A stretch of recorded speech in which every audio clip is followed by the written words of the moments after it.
నమస్కారం ఫోకస్ అనంత న్యూస్ కి స్వాగతం. హెడ్లైన్ చూద్దాం.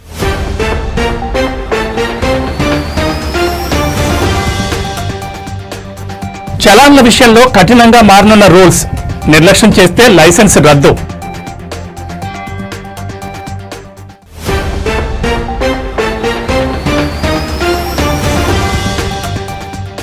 అన్ని మతాలను గౌరవించేవాడే అసలైన నాయకుడు. వైసీపీ హయాంలో ఆలయాల అభివృద్ధిని గాలి కొదిలేశారన్న అశోక్ గజపతిరాజు.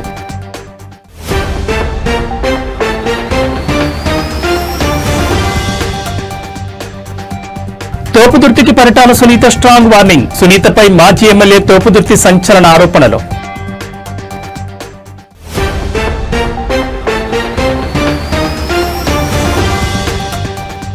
కేబీసీలో 50 లక్షలు గెలుచుకున్న మహారాష్ట్ర రైతు.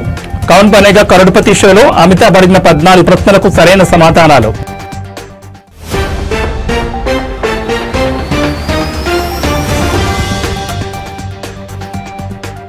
డార్జిలింగ్ లో కొండపోత, కొండచర్యలు విరుగుపడి 6 మృతి.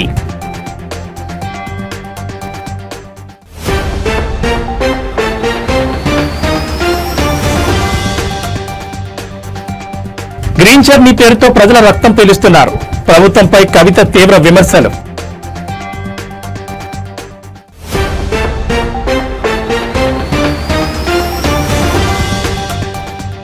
నా కూతురు రష్యాలో ఎవరో లెజెండరీ నటి ఆత్మ ప్రవేశించిందేమో, రవీనా టండన్ తన కూతురుపై ప్రశంసలు.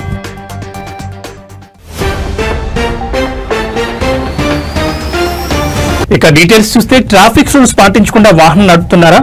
మీ వాహనంపై ట్రాఫిక్ చలానా పడినా పట్టించుకోవడం లేదా? అయితే మీరు అప్రమత్తం కావాల్సిన సమయం వచ్చేసింది.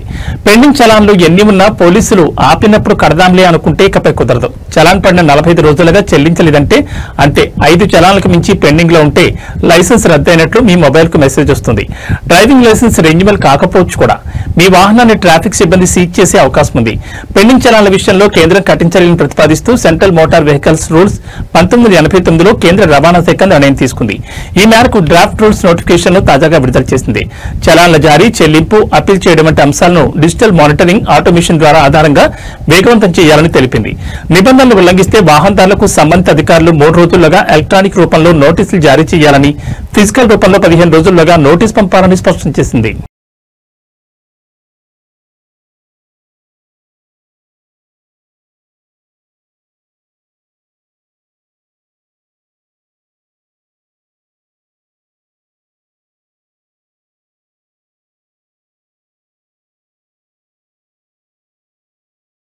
గత వైసీపీ పాలనలో దేవాదాయ శాఖ అధికారులు కేవలం మంత్రుల బూట్లు నాకుతూ కాలం గడిపారని గోవా గవర్నర్ పైడితల్లి అమ్మవారి ఆలయ అనువంశిక ధర్మకర్త అశోక్ గజపతిరాజు సంచలన ఆరోపణ చేశారు. ఆలయాల అభివృద్ధిని, భక్తుల మనోభావాలను పూర్తిగా విస్మరించారని ఆయన తీవ్రస్థాయిలో ధ్వజమెత్తారు. విజయనగరంలో మీడియాతో మాట్లాడుతూ గత ప్రభుత్వ వైఖరిపై తీవ్ర ఆగ్రహం వ్యక్తం చేశారు.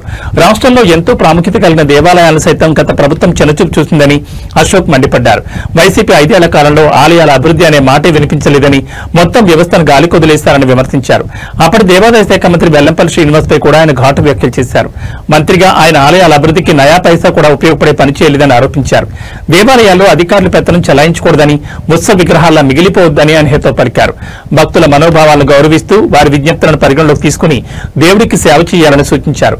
ఆలయ ట్రస్ట్ బోర్డుల కార్యకలాపాలు అత్యంత పారదర్శకంగా ఉండాలని ఆయన స్పష్టం చేశారు.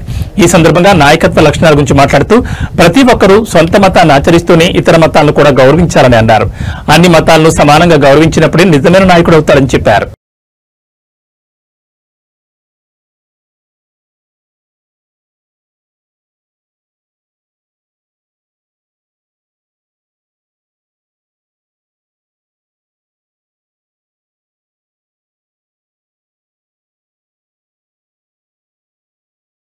అనంతపురం జిల్లా రాప్తా నియోజకవర్గంలో రాజకీయాలు ఒక్కసారిగా వేడెక్కాయి. వైసీపీ మాజీ ఎమ్మెల్యే తోపుదుర్తి ప్రకాష్ రెడ్డి చేసిన ఆరోపణలపై టీడీపీ ఎమ్మెల్యే పరిటాల సునీత తీవ్రస్థాయిలో విరుచుకుపడ్డారు. తనపై మరోసారి అసత్య ప్రచారాలు చేస్తే చెప్పు తెగుతుందంటూ ఘాటుగా హెచ్చరించారు. ₹1 తీసుకున్నట్లు నిరూపిస్తే దేనికైనా సిద్దమని సవాల్ విసిరారు. రాప్తా నియోజకవర్గంలో హౌసింగ్ లబ్ధిదారుల నుంచి ఎమ్మెల్యే పరిటాల సునీత 10,000 చొప్పున వసూలు చేస్తున్నారని మాజీ ఎమ్మెల్యే తోపుదుర్తి ప్రకాష్ రెడ్డి ఇటీవల సంచలన ఆరోపణ చేశారు. నిరుపేదలను కూడా వదలకుండా పెద్ద ఎత్తున డబ్బులు దండుకుంటున్నారని ఆయన విమర్శించారు. తోపుదుత్తి ఆరోపణలపై పరిటాల సునీత మీడియాతో మాట్లాడుతూ తీవ్రంగా స్పందించారు. కారు కోతలు కూస్తే కఠిన చర్యలు తప్పవు. కడుపుకు అన్నం తిన్నవాడెవడూ ఇలాంటి నిరాధార ఆరోపణ చేయడం మండిపడ్డారు.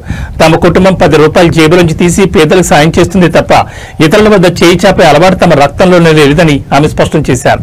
గత వైసీపీ ప్రభుత్వ హయాంలో తోపుదుత్తి ప్రకాష్ రెడ్డి ఇలాంటి పనులు చేసి ఉండొచ్చని, అందుకే ఆయనకు అలాంటి ఆలోచనలు వస్తున్నాయని పరిటాల సునీత ఎదురుదాడి చేశారు.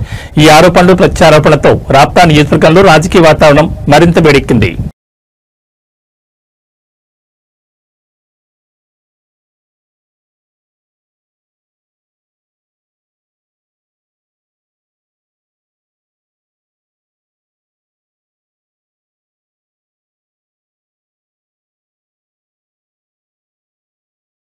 పంట పొలాల్లో నిత్యం శ్రమించి ఓ రైతు అమితాబ్ బచ్చన్ నిర్వహించే కౌన్ బనేగా కరోడ్పతి షోలో పాల్గొని పెద్ద మొత్తం గెలుచుకున్నారు.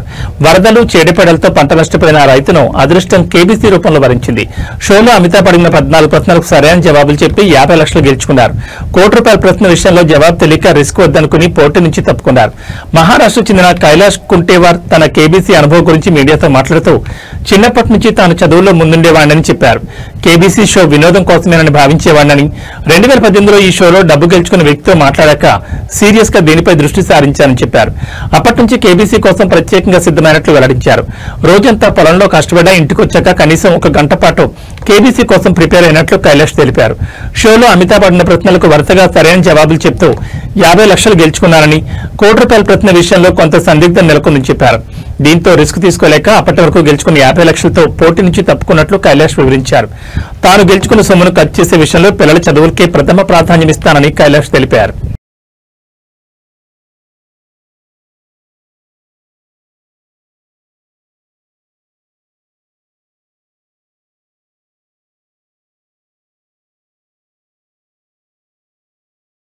పశ్చిమ బెంగాల్లోని డార్జిలింగ్ జిల్లాను భారీ వర్షాలు అతలాకుతలం చేస్తున్నాయి. కొండపోత వర్షాల కారణంగా మిరిక్ ప్రాంతంలో కొండచర్యలు విరిగిపడడంతో 6 ప్రాణాలు కోల్పోయారు.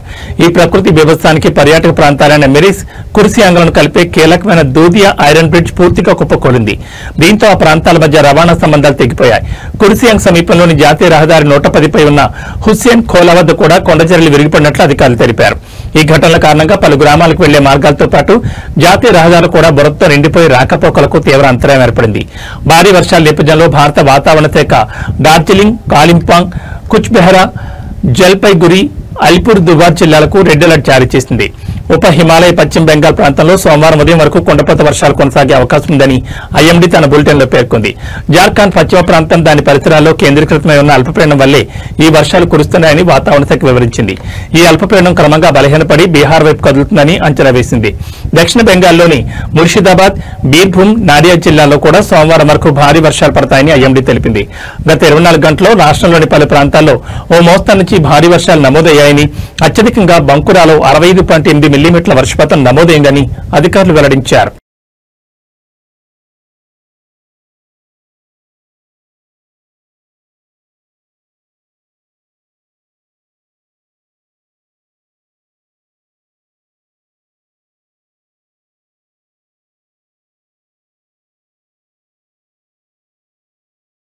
తెలంగాణలో కాంగ్రెస్ ప్రభుత్వం ఆర్టీసీ బస్ ఛార్జీలను పెంచడంపై తెలంగాణ జాగృతి అధ్యక్షురాలు ఎమ్మెల్సీ కవిత తీవ్రస్థాయిలో ధ్వజమెత్తారు.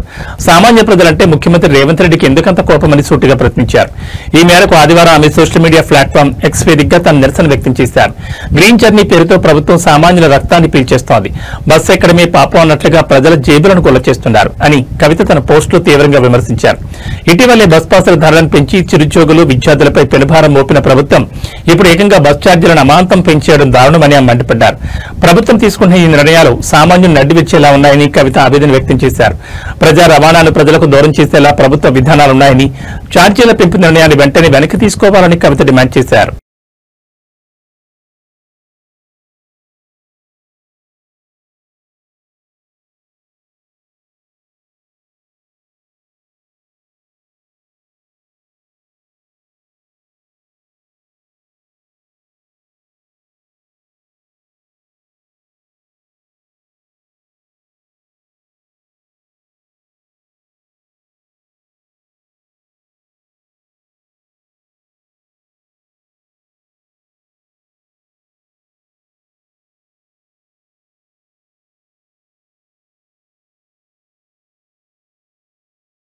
తన కుమార్తె రషా తడానీలో ఏదో ఒక లెజెండరీ నటి ఆత్మ ప్రవేశించుంటుందేమో అనిపిస్తోందని బాలీవుడ్ సీనియర్ నటి రవీనా టండన్ ఆసక్తికర వ్యాఖ్యలు చేశారు. ఇటీవల ఒక ఆన్లైన్ మీడియాతో మాట్లాడుతూ కూతురి బాల్యం నుంచి ఆమె సినీ రంగ ప్రవేశం వరకు అనేక విషయాలు పంచుకున్నారు. రషా కేవలం 3-4 నెలల వయసు నుంచే విభిన్నమైన హావభావాలు ప్రదర్శించేదని ఆమె గుర్తు చేసుకున్నారు. రషా చిన్నప్పుడు అద్దం ముందు నిలబడి ఏడుస్తున్నట్లుగా నటించేది. అంత చిన్న వయసులో అద్దంలో తన హావభావాలను చూసుకోవాలని ఎలా అనిపించిందో అర్థమయ్యేది కాదు. తనలో ఎవరో గొప్ప నటి ఆత్మ ఉందేమో అని మా అమ్మతో ఎప్పుడు అనేదాన్ని. అప్పుడు ఆమె నా మాటలను పెద్దగా పట్టించుకోకపోయినా ఇప్పుడు రషా నటన చూస్తుంటే ఆశ్చర్యంగా ఉందని రవీనా తెలిపారు. తన వారసురాలిగా బాలీవుడ్ లో కలుపెట్టిన రషా ఆజాద్ అనే తొలి చిత్రంతోనే బ్లాక్ బస్టర్ విజయాన్ని అందుకుంది. ముఖ్యంగా ఆ సినిమాలను ఒక ప్రత్యేక గీతంలో ఆమె డాన్స్ ఎక్స్ప్రెషన్స్ ఇంటర్నెట్ లో సంచలనం సృష్టించి దేశవ్యాప్తంగా యువతను ఆకట్టుకున్నాయి. ఇంత తక్కువ సమయంలో రషాకి ఇంతటి విజయం వస్తుందని తాము ఊహించలేదని, ఆమెను చూసి ఎంతో గర్వపడుతున్నామని రవీనా చెప్పారు. చిన్నప్పుడు రాక్ స్టార్ అవ్వాలనుకున్న రషా ఆ తర్వాత తన తల్లిలాగే స్టార్ హీరోయిన్ గా స్థిరపడాలని నిర్ణయించుకుందని ఆమె వెల్లడించారు. ఇక రషా తడాని త్వరలోనే తెలుగు ప్రేక్షకులను కూడా పలకరించేందుకు సిద్దమవుతోంది. ప్రముఖ నటుడు రమేష్ బాబు తనయుడు ఘట్టంనేని జయకృష్ణ హీరోగా పరిచయం కానున్న చిత్రంలో ఆమె కథానాయికగా ఎంపికైంది. ఈ సినిమాతో రషా టాలీవుడ్ లో తన ప్రయాణాన్ని ప్రారంభించనుంది.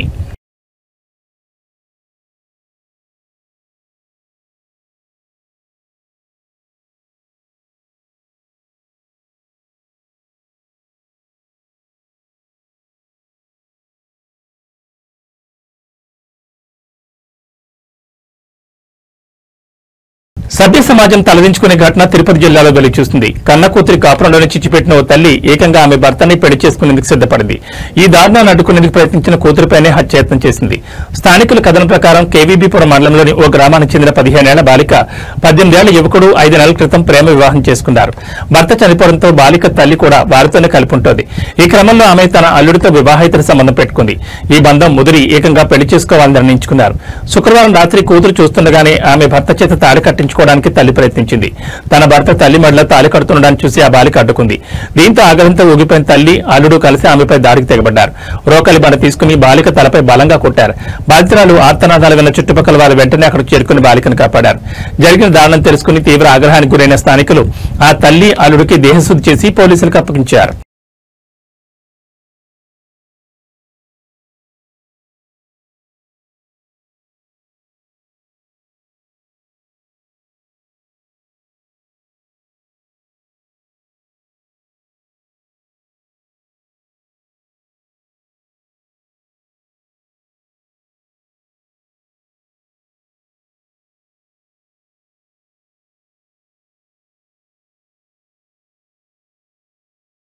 ప్రముఖ హిందీ సినీ నటి దిగ్గజ దర్శకుడు వి శాంతారాం సతీమణి సంధ్యా శాంతారాం కన్నుమూశారు.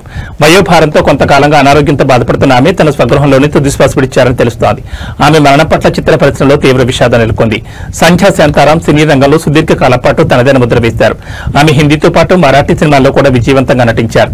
అమర్ భూపాలి, ఝనక్ ఝనక్ పాయల్ బాజే, నవరంగ్, పింజారా వంటి చిత్రాలు ఆమెకు ఎంతో పేరు తెచ్చిపెట్టాయి. ఈ చిత్రాల్లో ఆమె పోషించిన పాత్రలు, ముఖ్యంగా ఆమె నృత్య ప్రదర్శనలు ఆమెను కళల నటిగా నిలిపాయి. నృత్య కళలో ఆమె చూపిన ప్రత్యేక ప్రతిభ ప్రేక్షకుల హృదయాల్లో చిరస్థాయిగా నిలిచిపోయింది. సంధ్యా శాంతారాం మరణం పట్ల పలువురు సినీ ప్రముఖులు, రాజకీయ నాయకులు సోషల్ మీడియా వేదికగా సంతాపం వ్యక్తం చేశారు. ప్రముఖ నిర్మాత మాధుర్ భండార్కర్ ఎక్స్ వేదికగా స్పందిస్తూ లెజెండరీ నటి సంధ్యా శాంతారాం ఇక లేరు అనే వార్త బాధాకరం. ఆమె జీవితం, పాత్రలు, ప్రదర్శనలు అన్ని భారతీయ సినిమాకు గర్వకారణం.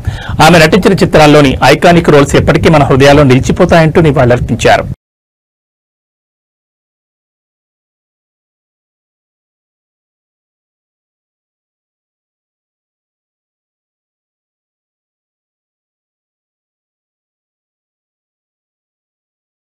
భారత సంతకు చెందిన ఆస్ట్రేలియా యువ క్రికెటర్ హర్జాత్ సింగ్ చరిత్ర సృష్టించాడు. పరిమిత ఓవర్ల క్రికెట్ లో ఎవరూ ఊహించని రీతిలో ట్రిపుల్ సెంచరీ బాది ప్రపంచం దృష్టిని ఆకర్షించాడు. శనివారం సిడ్నీలోని పార్ట్నర్ పార్క్ లో వెస్టర్న్ సబర్స్ తరపున ఆడిన హర్జాత్ సిడ్నీ క్రికెట్ క్లబ్ పై ఆకాశమే హద్దుగా చెలరేగాడు. కేవలం 141 బంతుల్లోనే 35 భారీ సిక్సర్ల సాయంతో 314 పరుగుల విధ్వంసకర ఇన్నింగ్స్ ఆడాడు. ఆస్ట్రేలియా గ్రేట్ క్రికెట్ చరిత్రలో పరిమిత ఓవర్ల ఫార్మాట్ లో ట్రిపుల్ సెంచరీ సాధించిన మొట్టమొదటి ఆటగాడిగా హర్జాత్ నిలిచాడు. ఈ అద్భుత ప్రదర్శనతో New South Wales premier first grade క్రికెట్లో ట్రిపుల్ సెంచరీలు చేసిన ఫిల్ జాక్విస్, విక్టర్ ట్రంపర్ వంటి దిగ్గజాల సరసన చోటు సంపాదించాడు.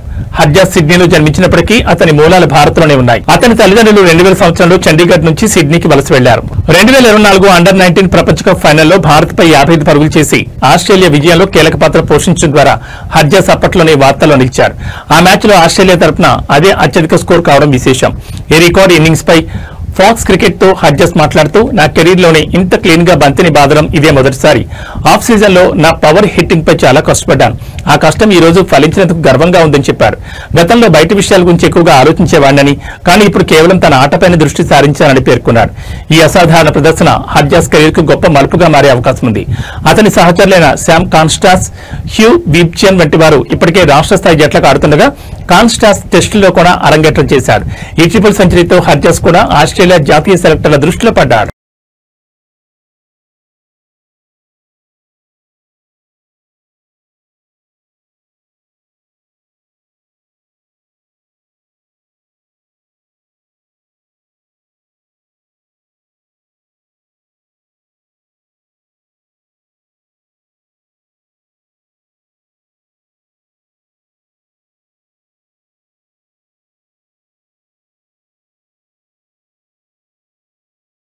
ఏవీ బులెటిన్ విశేషాలు మరో బులెటిన్లో మళ్ళీ కలుసుకుందాం. నమస్కారం.